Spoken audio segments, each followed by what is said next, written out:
Okay, everyone, good morning, and we are, God willing, going to complete what we began this week, and we're learning the Dvar Malchut, a speech that the Lubavitcher Rebbe gave in 1991 about Moshiach, and most especially here about fixing up the world, and how the Torah gives us power to fix up the world and make the world the perfect place that it is supposed to be. In fact, even higher than it was before Adam ate from the tree. Even higher than it was. Okay, so the Rebbe says, where do we see that? He says because there are some people that say that the Torah can be divided instead of into 5 books, you can divide it up into 7 books. And the way you divide it up into 7 books is that one of the books is 2 sentences which appear in the middle of this week's Torah portion that talk about the Torah, the ark with the tablets in it moving when the Jews traveled in the desert, and it would move, and when it would move, as they would say, let our enemies be scattered in front of us, and then when it would settle, it would say, settle down the tens of thousands, whatever, the myriads of Jewish people. So what? How does that show? It says because that becomes one book of the Torah. It's one book talking only about the Torah. 2 sentences that talk purely about the Torah moving around in the desert. And right after that, which will become now the 6th book of the Torah, is that now those 2 sentences become the 5th book of the Torah. And now what's after that until the end of the book of Numbers is the 6th book of the Torah, and that talks about only bad things. The people are complaining, and then there's the spies, and then there's Korach fighting against. That comes to show that the purpose of the Torah is to deal with these things and to correct them. Oh, so that's where we go. So it says, so that's the whole idea of the number 7. We said the number 7, that corresponds to the 7 different types of Jews, which he enumerates with it, and the 7 staffs, branches of the menorah, which with the purpose of which also represents the Jewish people. That's what we said in the beginning of the Haftorah. That's the 7 different types of Jewish people. So that comes to fix up the world, the number 7. And the number 5, and the Rebbe explained yesterday how that relates more to holiness, to pure holiness. 5, those are the main emotions, we said, of 5. Okay. So that comes to fix up the Jewish people complaining, and also fixes up the things which come after that, which are the spies, right? That's next week's Torah portion. Next week's Torah portion tells about this very shameful and embarrassing episode in the history of Judaism, which unfortunately has been repeated over and over again, and that is the Jewish people en masse refusing to do what God wants, right? There's a story that all the Jewish people, they finally got out of Egypt, big miracles, got the Torah, God saves them from their enemies. They're surrounded by clouds of protection and glory, whatever they're called, Ananiya Kavod, and they're eating bread from heaven and drinking water from this rock, amazing rock, and there's millions of Jews walking through. And Moses said, okay, Jews, here we go. This is the moment we've been waiting for. Let's go into the land of Israel. And the Jewish people said, you go. We'll wait here. Moses said, what? He said, yeah, good idea to go, but not right now. We'll decide later. Moses said, I don't believe it. I mean, let's try this again. Okay, everyone, let's go. We're going into the land of Israel. And everybody says, what is he talking about? What's he talking? Israel, the Holy Land. God promised to Abraham, Isaac, Jacob, that the Holy Land we're going to go in. Come on, everybody. And everybody said, okay, Moses, listen, maybe just take a rest, just take a rest. Maybe a little bit excited, maybe even in the sun, in the desert. Sun, I don't believe it. People don't want to go into the land of Israel. He says, nah, it's dangerous. We heard about it. It's a dangerous place. So God gets angry at the Jewish people and says, okay, you don't want to go in, so you won't go in. You'll wander around in the desert for 40 years. That's next week. And then the week after that is the story about Korach. Korach, as soon as he hears that they're not going into the land of Israel, he stands up and says, Moses, listen, what are you insisting this stuff about Israel? You got to go into Israel. If Israel is the main thing, so then in Israel, in the desert, we're learning Torah. In Israel, the main thing is the commandments. The commandments, everybody's holy. If so, you're the same as us, Moses. And Korach stands up and says, let us all rebel against Moses. And everyone said, good idea. Let's have elections. There was the rigged elections with fake voting machines and everything. Everyone said, we are with Korach. They said everyone was there. You could see them. They all voted personally and said, we are with Korach. Nobody was with Moses. No, even the tribe of Levi. Korach was from Levi.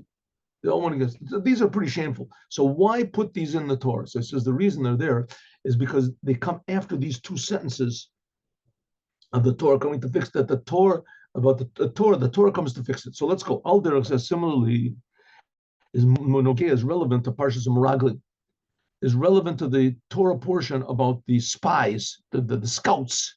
Moses sends scouts to scout out the land of Israel, and they come back and discourage everyone from going in. Like I said, the people said we don't want to go in.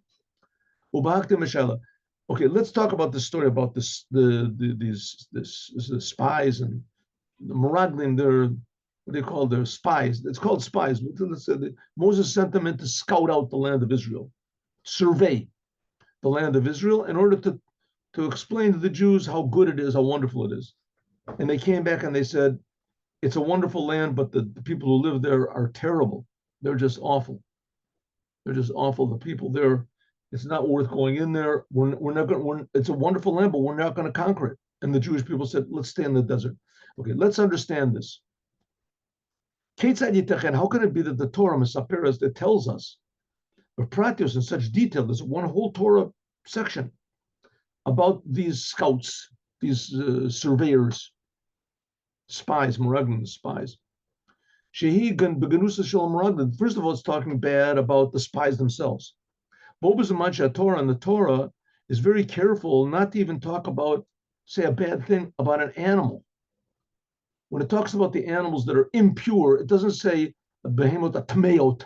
Whenever it can, it says behema asher eno tahora.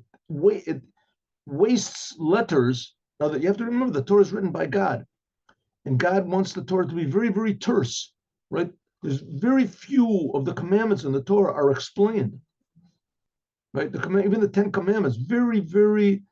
It's almost like in code, right? Keep the Shabbat. What does it mean? Keep Shabbat. What does it mean? 6 days you should work, and Shabbat you should. What day is Shabbat? How many times do you have to keep? A lot of Shabbat. Nothing is. What does it mean to rest? What does it mean? All the laws of the Torah, the whole Torah is written in code. But when it comes to talking about an animal that's impure, it tries not to say a bad word. Tameya. It uses extra letters. Eno tahora. So the Torah tries not. It'll even say extra letters to avoid negative language. And here we have a whole Torah portion which is totally negative. It's talking about how these spies came back and that they went against Moses and they said we can't go in, and they convinced all the people, let's not go in. Exactly the opposite of what, and God got angry at them. How can the Torah waste so many letters on a bad thing? On a bad thing. Number two, the Haftorah of next week's Torah portion talks about Me'inyan Parsha which the Haftorah, which is usually from the prophets or from the writings. It usually has the same subject as the Torah portion. Next week's Torah portion talks about the spies and their terrible failure and how they went against God. And the Haftorah talks about different type of spies. Joshua, before he went into the land of Israel, he sent also spies. And they were successful. And they did exactly what he said. And they were very successful. Exactly the opposite of what the Meraglim did in our Torah portion. Right? How we come back. That's the Haftorah. Yishlom, we can say, which by the way, I mean, just an interesting, a side thing, if you want to call it a side thing. The whole thing of the Jews going into the land of Israel was to conquer the land. The land was not inhabited by Jews. The land of Israel was not inhabited by Jews. When Joshua came in, there were no Jews living there. There were no Jews living there. Abraham was in the land of Israel. Yitzchak, Yaakov, they were in the land of Israel. But they all left. They all left the land of Israel. They had to leave. There was a famine. Everybody had to leave. Even Moses was there.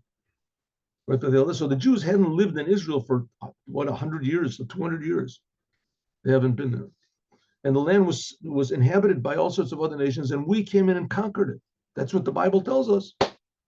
So it seems that the United Nations can say whatever they want to, but the Torah disagrees. But Yeshlom, the Jews have the right to conquer the land from other people, right?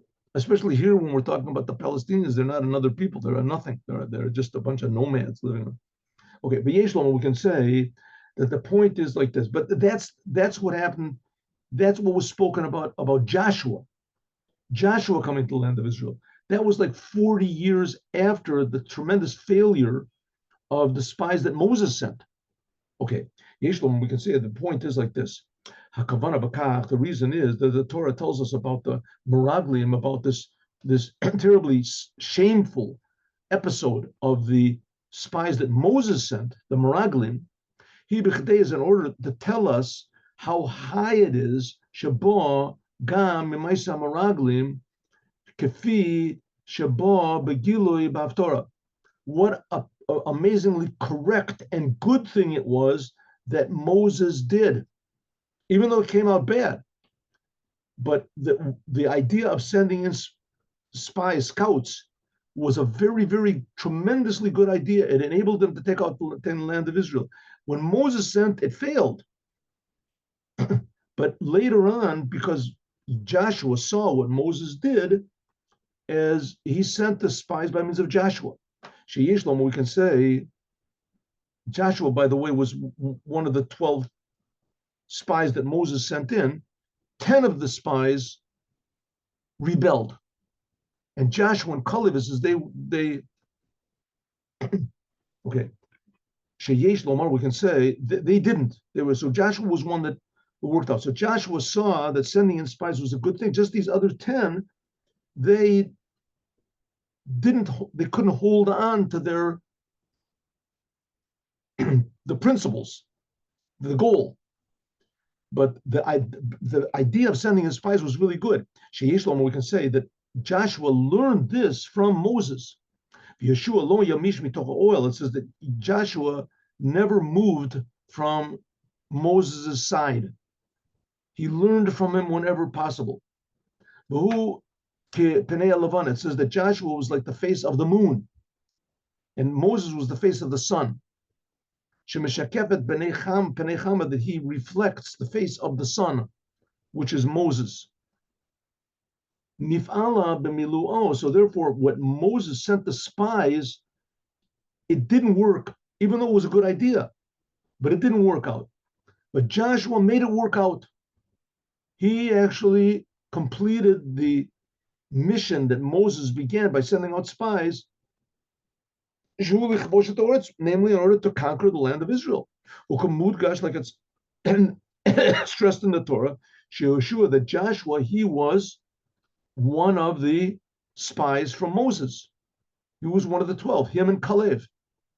Milu shleichut the boy. When Moses sent the 12 spies, Joshua and Caleb, they did what they were supposed to do, but they were just outnumbered. They were outnumbered 5-1, right? There was 10 against 2. They came back and they said the land of Israel is very, very good. Even though Gam Kavanas Amaraglim, also the intention of the spies was for good. But it says that even the spies that didn't do what Moses wanted, they had good intentions. Like it's explained in book Shemitzad Gadol Ma'alasam, because they were the spies that Moses sent in, they were so holy. As Einlem Chelik L'Olam Haba, it says they don't have a place in the world to come. It could be interpreted as because they were big sinners. They convinced the Jews not to come to the land of Israel. We can say that the reason they didn't have a place in the world to come because they're higher than the world to come. Hem Nalim. Why are they higher? The 10 spies, that came back and did the opposite of what Moses did, and told the Jewish people, we're not going into the land of Israel. Don't go in, it's dangerous. Right? And they convinced the Jewish people not, and because of that, there was a punishment, 40 days. Really, their intentions were good. What type of good intentions were there?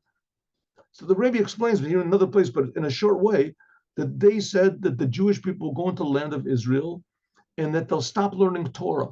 The Torah will confuse them. The land of Israel will confuse them. And when they're in the desert, they're surrounded by clouds. They get food from God, water from God. So this is an obvious sign from God that God wants them to stay in the desert. And in the desert, they sat and they learned Torah all the time. And they were afraid they would come into the land of Israel and they would forget about the Torah and they would forget about God. If they would succeed, they'd say that I succeeded, not that God succeeded. In the desert, there was it was obvious that God was giving them success. So they didn't want to go into the land of Israel because they thought that it would take them away from serving God. And they had a point. They had a point, a very bad point, but they had a point. Right? And why was it a bad point? Because God disagreed with it. But except for that, human logic, and these were very holy people. Human logic, these people had all seen God at Mount Sinai, and they had all repented from the golden calf. They were a very high level.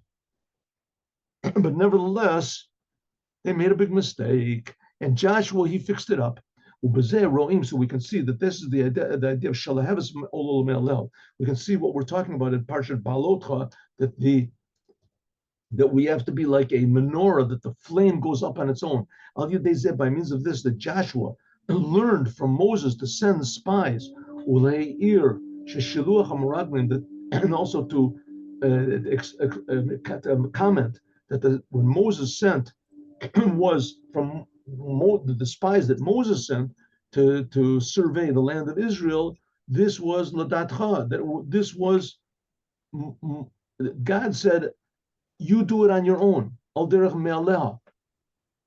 We'll learn next week. It's a very interesting thing. God says, Shalach lacha anashim. God said to Moses, if you want to send spies, send them. I'm not telling you yes or no.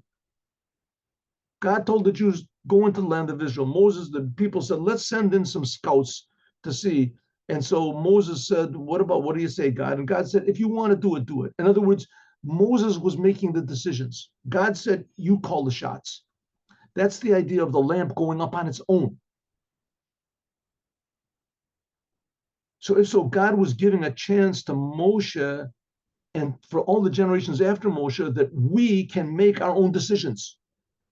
God wants us to make our own decisions. He tells us what's right. He tells us what's wrong. And then he lets us decide how we can do it on our own. Afterwards, Moses did it on his own. Shalach Meraglim, he sent spies, and they did what they were supposed to do. And afterwards, Yeshua, he was the one who brought the Jews into the land of Israel. So Joshua learned from Moses' mistake, so to speak, that sending spies is a good thing. But you just have to send the right people.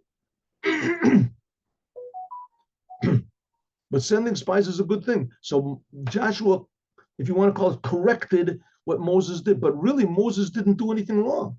It just happened to be that he sent the wrong people. They had no way of knowing what they would say, the people. But the thing is that God wants people to make their own decisions, and if also to make mistakes. Making mistakes is not a good thing to make mistakes, but it's better than not doing anything. It's better than not even trying. So God said to Moses, try, do it on your own. Let's see, you make a mistake. After that, 40 years later, Joshua came along and he learned from Moses' mistake. He didn't say, I'm not going to send in spies. I'm sending in spies, but I'm just going to do it in a little bit different way. Therefore, Joshua, he was the one that brought the Jewish people into the land of Israel. So Yom Tov was this, the Joshua, he was like the face of the moon, and the moon receives from the sun. But afterwards, it says Nasa or Mishalah. It says that the light itself, the light of the moon, becomes light of its own. Malat or Levana. It says the moon then becomes light. It says in the future, especially, the moon will be 70 times as strong as the sun. It says 7 times. So we can attach this. If so, so we see that this whole story about the spies. This is what now becomes part of the sixth book of the Bible. Sixth book of the Bible. 5 books of the Bible is the first 4 books, and the first 4 books and these 2 sentences. That's the first 5 books of the Bible. The 6th book of the Bible is the end of the book of Numbers, which contains this terrible story about the spies. And it's telling you that's the reason why it does it, because it's telling you these 2 sentences about the Torah traveling. It can fix up all the bad things. We can also attach this to the whole week of Baalotcha. We said Baalotcha is that the flames go up on their own and the menorah. That we read Parshas Shalach and the Shabbat, this Shabbat and the Mincha of this Shabbat, we read it. Nase Aliyah v'Shlemos the Chamesha Eser b'Sivan. This also elevates on what's called the 15th day of Sivan. What happened on the 15th day of Sivan? The 15th day of Sivan, the moon is full. The Chodesh Sivan, that the month of moon, the month of Sivan is the month of Sivan. Hamal v'Shlemos the Or Levana, namely that the moon becomes full. And the Jewish people are similar to the moon. And they are going to shine like the moon. Why? That's the middle of the month. So we see that the middle of the month of Sivan, and that's usually when this week's Torah portion, Baalotcha, comes near this. It comes afterwards. There's the 15th day of Sivan, when the moon is full, like every month. Then there's the 16th, which 16 is 4 times 4.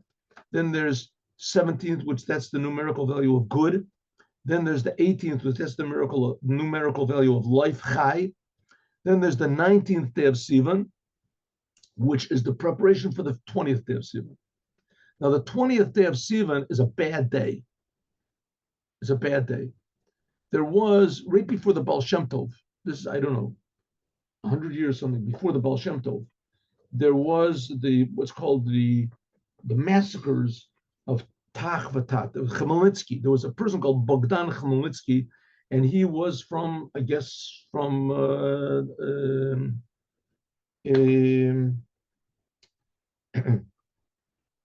Ukraine. And the Ukrainians are big anti-Semites, usually. They really helped the Germans tremendously. And he was like the example. So he got a whole big army together, and they fought against the Polish, whatever they fought against, but they mainly fought against the Jews. And they killed hundreds of thousands of Jews. They don't even know how many they killed, but they killed them in the most atrocious ways possible, right? Atrocious way, cutting people up, not things that you can't, like the Hamas did, maybe even worse than what the Hamas did. Says they would cut people open, put a cat inside and sew it back up. Any terrible stuff they did. And they killed millions. So the Polish Jews, right, they invaded Poland, killed a lot of Jews. So the Polish Jews, the Polish religious Jews, the Hasidic Jews, the Polish Hasidic Jews, they fast on this day, the 20th day of Sivan. When is that going to be? I have a calendar over here somewhere. That's the 20th day of Sivan. Table is just like this. Anyway, the 20th day of Sivan, that's a fast day. And Chabad does not. Oh, here we go. Chabad does not fast. There we go. That's going to be next week on Wednesday. Okay, so here we go. Let's go. So it says the 20th day of Sivan. The 20th day of Sivan, Sheyesh Bo Malos Tshuva, has the idea of tshuva and of tzaddikim together. Why? The 20th day of Sivan, this is the service of the flame going up on its own. How? We'll see. Let's see. It says in the Magen Avram. The Magen Avram was one of the commentaries on the Shulchan Aruch, especially in the book of Orach Chaim, the day-to-day laws, Orach Chaim.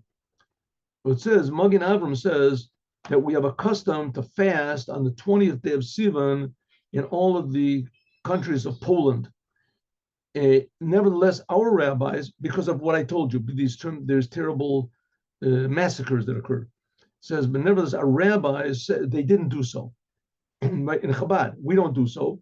Even in the time of the Rebbes were in Poland, the previous Rebbe. He was in Poland, for instance. He was in Poland for like almost 10 years. And there were even Hasidic Chabad that did fast, but our rabbis did not fast on the 20th day of why it was a terrible day. Everybody else is fasting. Why don't we fast? So maybe we can say that this is, it's not that the rabbis were lacking something, that they didn't do the fast of the 20th day of Sivan, but exactly the opposite. The whole idea is that by means of not fasting, like the thing of like Purim, which is better than Yom Kippurim, right? Yom Kippur is a day you fast, and it says that Purim is even higher, that you achieve the same thing by rejoicing that we achieve on Yom Kippur by fasting.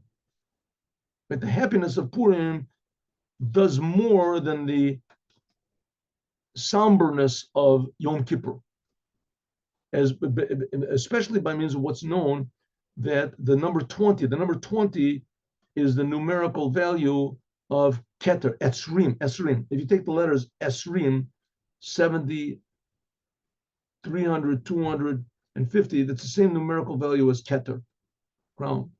As Yesh Lomar, we can say that this is like tshuva of the tzaddikim. Tshuva is better than the tzaddikim. Tshuva is better than, in other words, taking a bad thing and making it good, a bitter thing and making it sweet, is some way better than a thing that was always good or that was always sweet. So that's the idea of, and even more, the Hasidim of Poland says Poland in general was Yehudim Rishonei Yehudim, that when the first Jews, when they came to Poland, they said Omer Polin is Polin. Here we're just going to stay overnight. Now, Poland was a very conducive place for Judaism for a long time. For a long time, it was very conducive. Judaism really flourished in Poland. All these Hasidic rabbis, a lot of them came from Poland, right? Ger Hasidim, and they came from Poland, a lot of them. They were tremendously successful until the Holocaust came, and then they just wiped them all out. It says that Polin, it says that when they came there, they said Polin, even though despite the fact that it's very conducive and etc. Judaism, but Polin, I have friends that before they got married, they traveled around the world. Chabad Hasidim. They traveled around together. They went through different countries and they went through, different, just to see what was going on. Maybe they went to Chabad houses and different. In Poland, there's no official Chabad houses. Anyway, they said that the most hospitable people were in Poland. They would pay a little bit of money and stay overnight in these places. They tried to find places where there were no crosses on the walls and things like that. And they would stay in these places. And they said that the places, the people would talk against the Jews to them. They were friendly, they were nice, and they would about how they hated the Jews and how they just have to kill all the Jews and all this. And they would say, we're Jews. And in other words, they didn't even know what Jews were, and they were hospitable and nice, and they hated the Jews. The Jews. So it says Poland is a place where maybe externally it's very, acceptant of Judaism, but inside it says we're just going to stay here a long time. We're just going to stay here a short amount of time. That's the idea of the kingship of the rulership of Poland. It says, Poland never says we did that. That's the true reason for that nation is called this. That's why they called the name of that country. That even though that the reason that they called their country Poland, they might have had they didn't know what they were doing. But the fact is, the whole world was created that Jews should be in places and do Torah and the commandments there. And Poland was not one of the places the Jews would remain. Poland. Well, the Hosef at the Eran, Shalina, Lina Polin, here we're going to stay only temporarily. Now, why is he talking about that? Because he's talking about the 20th day of Sivan, when there were all these massacres in Poland. It was, 400 years ago, 500 years ago. All these massacres in Poland, that's where they were. And we in Chabad and all the Polish Hasidic groups, they fast, and Chabad doesn't fast. It says, why don't we fast? Because we're transforming the bad, we're finding the good inside the bad. It says Poland itself is a place where Jews were not meant to stay there permanently. And even more, the idea of lina, to stay only one day, really technically lina means to sleep there, only in the nighttime. The exile is an example of nighttime. Namely, the whole meaning of polin means that we live there only in the time of the exile. But afterwards, Yatsumikan, Jews should leave there. Of every Jew will leave there, and the true place where every Jew is supposed to be in the land of Israel. And ideally, in the Geula Miti Teshlema, that's the idea of Mashiach. Mashiach is going to bring all the Jews to Israel. But on the other hand, Harizeh, Bakal Zod, Ofen Dalin, nevertheless, the Jews are allowed to stay there temporarily, even though that Adain Nimsa and Babelis, even though they were in the exile, but nevertheless, God helps the Yeshnu Makom, and he gives us a place that we can stay temporarily in a comfortable way. Well, the Fikafi, like it was, just like in the good years in Poland, that the Jewish people lived there in Poland in comfort and in success. And in special times, especially all when the ministers of the country, and they even elevated the Jews. It's known that many of the they used to give a lot of money. The big barons or whatever is, these helped the Jews out. They had everyone had a Jew that was called Moshke. That's how they called the Jews. Like the Goyim would call the Jews, Moshkele. They would call him Moshke. The Mazleu Chazu bechinas Moshe Shebakol, because the non-Jews, the Polish Jews, they would call every Jew, they would call him Moshke. They would call him Moshke. That's what they would call every Jew, Moses. Every Jew is Moses. Why? Because they saw that in every Jew, the essence of their soul, of the non-Jews, saw that every Jew is really a little spark of Moses inside of them. The Jews, Yinaluotam, they invited Jews to conduct their business as much as possible. Bnei Israel Nitzlus, the Jews used it for good things and for holiness, according to the Datam Bnei Israel V'Sichlam, according to the Jews, used their abilities to help the non-Jews. That was the way it was in Poland. Like it says, V'Nitzaltem Etzrayim, like it says that the Jewish people helped Egypt. In this case, they exactly the opposite of how the non-Jews stole from the Jews, as the Jews helped. It says they helped Egypt. Okay. Now we can see that serving God,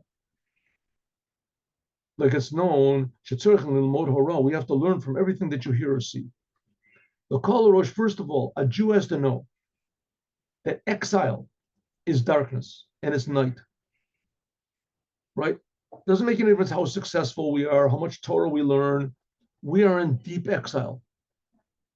And especially the Jews in the land of Israel. Terrible, terrible exile here. It's true, we're learning Torah, we're doing the commandments, but we're forgetting about all the other Jews. All the other Jews are, so let them be in exile. What do we care? They're not in Israel. Barak Shalonim Sham. That the exile is a time where we can only be temporarily, but this is not our true existence. This is not our true place to be. That's what it means. Mashiach will bring all the Jews to Israel. It's a good thing to live in Israel. Living in Israel is a good thing, right? It's the place of every Jew. I think I told you this before, that there were Jews that wanted to come to Israel from South Africa, and the Rebbe said, not necessarily should you come here. There were conditions. First of all, you have to come here if you want to contribute to the place, and also that you don't weaken the place where you're leaving. There were rabbis, especially from Morocco, and this Jewish religious rabbis that were convinced by the Zionists to come to the land of Israel, and they would help them. And they came and they weakened their whole congregation. The congregations left. They went to France. They intermarried.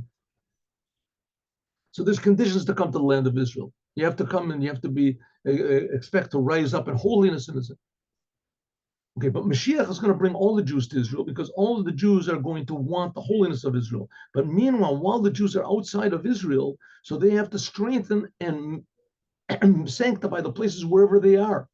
You have to know that you have to use the Polin itself for good and for holiness, until by a Jew can become Ivri Laila Ella Legirsa. God said, I only created nighttime, which is the exile's nighttime, for learning Torah. You use the menucha, you use the comfort and the success that the non-Jews give you to learn the Torah, including God, also simply to be in the country of Poland, to l'sapek b'makom shadrush rav umora derech, that there's wherever Jewish people are, that they should have a rabbi there and they should have a person who leads the congregation and encourages them. Ukeilu sheyasku lachzir b'tshuva and Bnei Israel Hadarisham, and that they should ke'elu, and rabbis that will encourage the Jews wherever they are to do tshuva. So, for instance, in America, take the big example in America. America is a place where the government helps you and they help it. So it says you're in America and they're helping you out. So you have to have rabbis in every community that encourage Jews to become more Jewish and to express their Judaism and to learn Torah and to do the commandments. It says, I'm living in America is just like living in Poland, right? It's just temporary. It's temporary. Mashiach is going to bring all the Jews back to Israel, build the temple and bring them all to Israel. And all the Jews are going to want to express their connection to God and their appreciation of God. And he says, but until then, Mashiach brings them all to Israel, is wherever place you are, you have to strengthen that place. You want to come to Israel? Make sure you don't weaken the place where you're leaving. Make sure that you're coming to Israel in order to contribute to the land of Israel, not only to receive. Ubakol Zod, Mitvosef, there's added on a special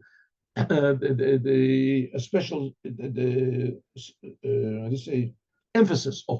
In the last generations, and we are now in what's called the heels of the heels of the Mashiach. In other words, we're right almost caught up to Mashiach. Any second Mashiach is supposed to come, and especially in our generation, this is the last generation of exile, says the Rebbe.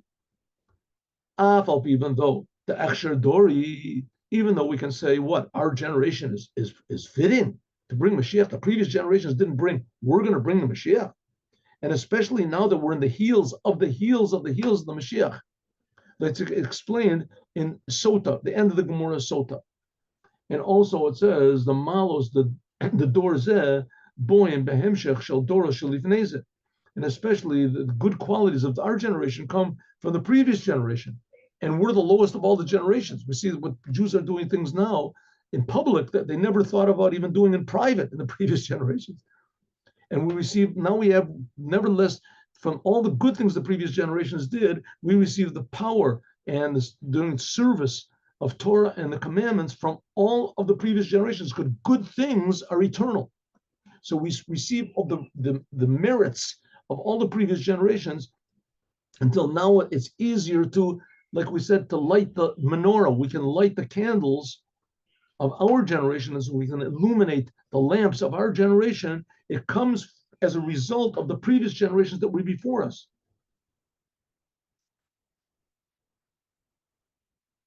What's this shit? What's this? 1 second. Shit. What's this abbreviation? Shalhavas Osimoche. Yeshno Akoach. Nevertheless, even though we're low, but we have the power.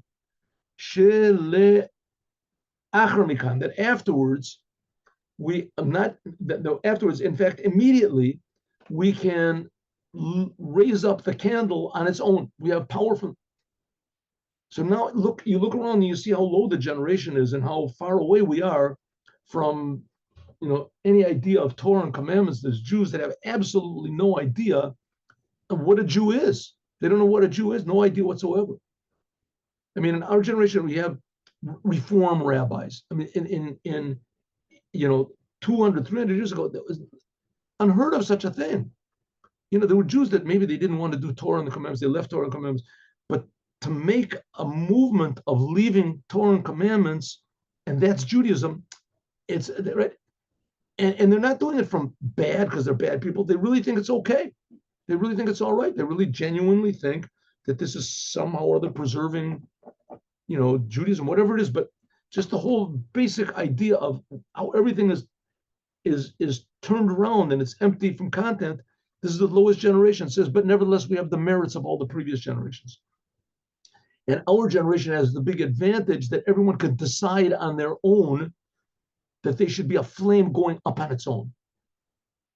Even more, specifically now in the heels of the Mashiach, the Akiv, the lowest generation, we have the power that we can go up on our own to elevate all of the previous generations, all the mistakes of the previous generations. And by means of this, that we're the last generation of the exile, we become the first generation of the redemption of all the Jewish people in the course of all of the generations. We can elevate all the mistakes that all the Jews made for all of the generations, the spies with Korach, with it, and especially Sharoah, the shepherd Aaron Cohen in our generation, who was the previous Lubavitcher Rebbe, as he showed us clearly the love of the leader of the Jewish people to all the Jewish people. And even what it says, love even the creations and bring them close to Torah. Even Jews that were like total sinners. There were Jews that put the previous Rebbe in prison and they beat him up. Right? They beat him up, and nevertheless, he didn't curse them out. He didn't do this. By means of Pula Sama Rabbah, by means of his spreading out Judaism and spreading out the ideas of Chassidut, the previous Lubavitcher Rebbe, and especially in our generation,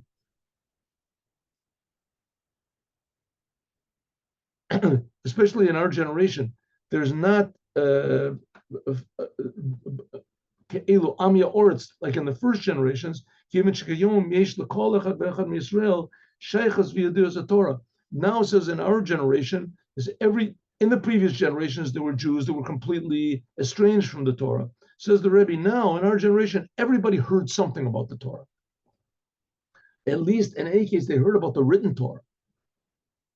That you can, even if you don't know what you're saying. So that every Jew has some connection with the Torah. It says that's one of the, that Islam and Christianity are both bad. In some ways, Christianity is the worst of the worst. The worst is the worst. But nevertheless, they have one redeeming factor, and that is that they spread the idea of Torah around, that there is Torah, especially Christianity did, right? Islam is saying that we lost the Torah, but Christianity says that the Torah is true. They just don't know how to interpret it. The evil rabbis, they try to mislead us not to believe in this guy. But nevertheless, the Torah, they know that there's the Torah, and the Torah comes from God. They know that the Torah comes from God. So there's almost no Jew in the world that has not heard that the Torah comes from God. Whether they believe it or not, or they not believe it, or they twist it around, they don't, but still they know. So they at least have some connection. And especially by means of what the previous Rebbe said, the alter l'tshuva, alter the gula, that immediately if the Jews just return to God, immediately there'll be the future redemption. God will return in a big way to them. That was the announcement that all of the buttons have already been shined up. Said the Rebbe, we're ready for the parade for the Mashiach. All we have to do is shine up the buttons. And the Rebbe said the buttons on our uniform have already been shined up. In other words, we've done everything we need to do to bring Mashiach. And afterwards, the announcement that in fact we've already done this. We've already, the critical mass of Jews have already done tshuva. Like I say, I think I've told you this a lot of times, but I go, since the war started here in Israel, so every day I go to this local hospital. There's people outside milling around outside, and I ask people to put on tefillin. Almost every time there's one, even two people that say they want to put on tefillin, but they don't know how. They ask me to do it for them. In other words, they're willing to put on tefillin and they don't know how to do it. They've never done it, or they did it and they forgot, whatever. So we see that the desire of the Jews is to do what God wants. So we just have to, says the Rebbe, so the whole world is already ready for Mashiach. We just have to be prepared. We have to be prepared. Mashiach is going to come any instant. Now, just to add on, when Mashiach comes, it's going to be a our minds will work a little bit different than now, right? They'll be less concerned about the future and more aware of the godliness in the present and the good of the present. And the future will be to inspire us that we have an obligation to fix up the world. There's the good stuff is before us. So people's minds will be more in tune with the Creator and with the Torah. Like people will be more inquisitive. How did I get here? Why am I here? That's everyone so says that's what Mashiach will do. When Mashiach comes, there's also going to be a change in the way people think. People will think more positively, less selfishly. Now all we have to do is just be ready to go and accept the face of the Mashiach, Begula, and the true redemption. Therefore, we have to add on even more life and joy in serving and preparing ourselves to be in serving God and preparing ourselves to be ready for this amazingly good surprise that's going to be when Mashiach comes. Suddenly all the Jews are going to say, oh, I want to do Torah and commandments. I want to get closer to God. I want to learn the Torah. I want to feel the holiness of the Torah. And when that happens, you know, there are a few stories that I've heard about October the 7th, and the Hamas came in, and how when there were religious people, religious Jews, there were times when they avoided killing them. They didn't kill them. Here there was I just heard a story about a woman. She wasn't particularly religious. She decided she wanted to become religious.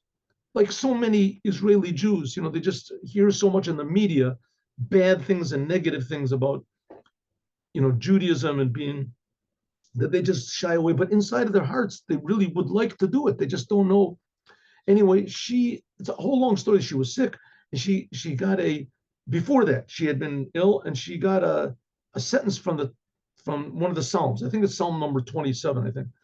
And she just learned how to say it. Hashem Ori V'yishi Mimira. She learned it by heart. And then came October 7th, and she was taken into prison. She was taken into captivity. And she said this over and over again. And for some reason, the Arabs, they were killing and raping and burning and beheading people. And for some reason, they said, what are you saying? She said, I'm praying. They said, you're praying. What are you saying? And she said what she was saying. She said what she was saying, right? And she told them what they were saying. And they left her alone. It seems that, I mean, maybe she didn't tell the whole story, what they did, but she was there for like 30 days or 40 days, something like that. And eventually they released her. There was another story about a girl that she was Israeli. She had been religious, and she left being religious, but she dressed modestly. She covered herself up when she was dressing. She didn't, you know, reveal parts of her body. And she didn't, she didn't put on, you know, all black with a veil over it, but she dressed modestly. And they left her alone. Somebody came along. She said maybe it was an angel or something. It came along and saw that she was dressed this way, and one of the Arabs, and he took her and he hid her away in some place that people wouldn't. Maybe he had an intention to come back and get her. I don't know, whatever it was, but nevertheless, she was saved because of that. So he said the Rebbe said a lot of times there was the story about Ma'alot, where Arafat, may his name be blotted out and he burn in hell forever. As Arafat, he was he was the head of the, what do they call that? That was not the, anyway, he was like the peaceful one. They thought they could make peace with him.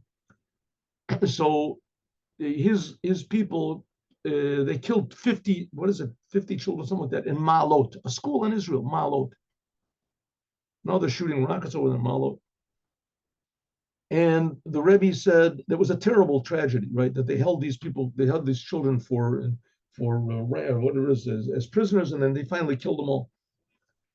As the Rebbe said, they checked the mezuzahs, and they checked the mezuzahs, and they found on the doors that there were exactly the number of mezuzahs that were not kosher as children were killed. And the Rebbe said, I'm not in any way trying to say that this was a punishment. But what I am saying is that there's danger in the world. there's anti-Semitism. And just like a soldier goes into battle, he puts a helmet on. And if he doesn't have the helmet, he's endangering himself from the bad things going on in the battle. It's not that he gets punished if he doesn't put on a helmet, but his protection is missing. Mezuzahs protect us.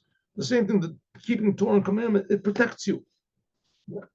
It's not the reason to do it, but if that's the only reason, then that enables you to do it, motivates you to do it, then that reason should be used. Therefore, we have to, it says, therefore we have to be happy. Says the Rebbe, we have to be happy, and the Rebbe said this was 33 years ago. We have to be happy. Any second Mashiach is supposed to come.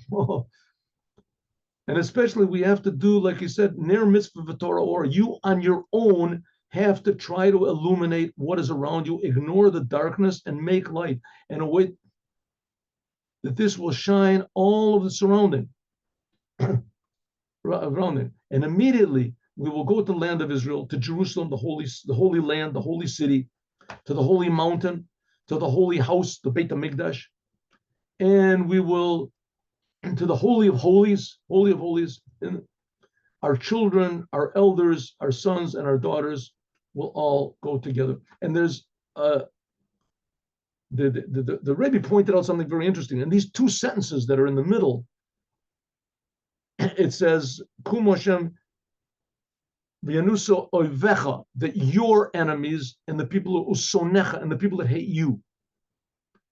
So Rashi says that anyone who hates the Jews, he hates God. And anyone who hates God hates the Jews. So the Rebbe pointed out something very interesting in the Sikha, and it said that anyone who hates the Jews hates God. Even if the Jews are sinners. Even if the Jews are sinners and they're doing bad things, but the reason that people hate the Jews is because they hate God. And even more, it goes the other way around also. Even if the Jews, let's say they God forbid, they don't put mezuzahs on their door, they don't have protection and everything. But nevertheless, they're God's people. Right? God, like a person has a son, and the son is a bad, and the kids are beating him up because he aggravates everybody.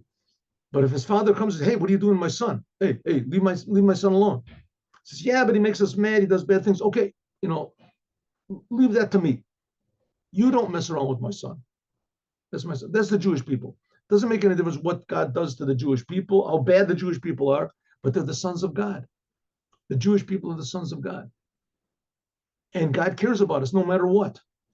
And it's true, there's been terrible tragedies to the Jewish people, unspeakable, that would decimate any other nation in the world. Right? Any other nation in the world that went through a Holocaust or whatever, like the Jews did, that would be it. Right? Take the Jews and spread them out all over the world. And here we are, here we are the Jewish people. True, I'm not trying to explain the bad things, the terrible things the Jews do, or the terrible things that happen to the Jews. Don't think in any way I'm doing it, especially don't think that the Rebbe is trying to do it. But the fact of the matter is that after all, we are the sons of God, and we are the servants of God, and we are the partners with God, and we're God's wife, it says. That's what it says in Psalm songs. So a person protects his wife, and he protects his children, and even his possessions, his servants, he protects. So we can expect that any second now, God is going to show his infinite love to the Jewish people and gather them all together. And that's these two sentences that we say are one book from the Torah, the two sentences that talk about the Torah. From the Torah, it will transform all of the bad things, the spies with Korach, with all this stuff. It'll transform it all into a beautiful, wonderful redemption, and the whole world will be happy and healthy and above normal. Good. Now, let's see. We have a story. 1 second. Oh, now we're going to do the Yom Yom. Yom Yom.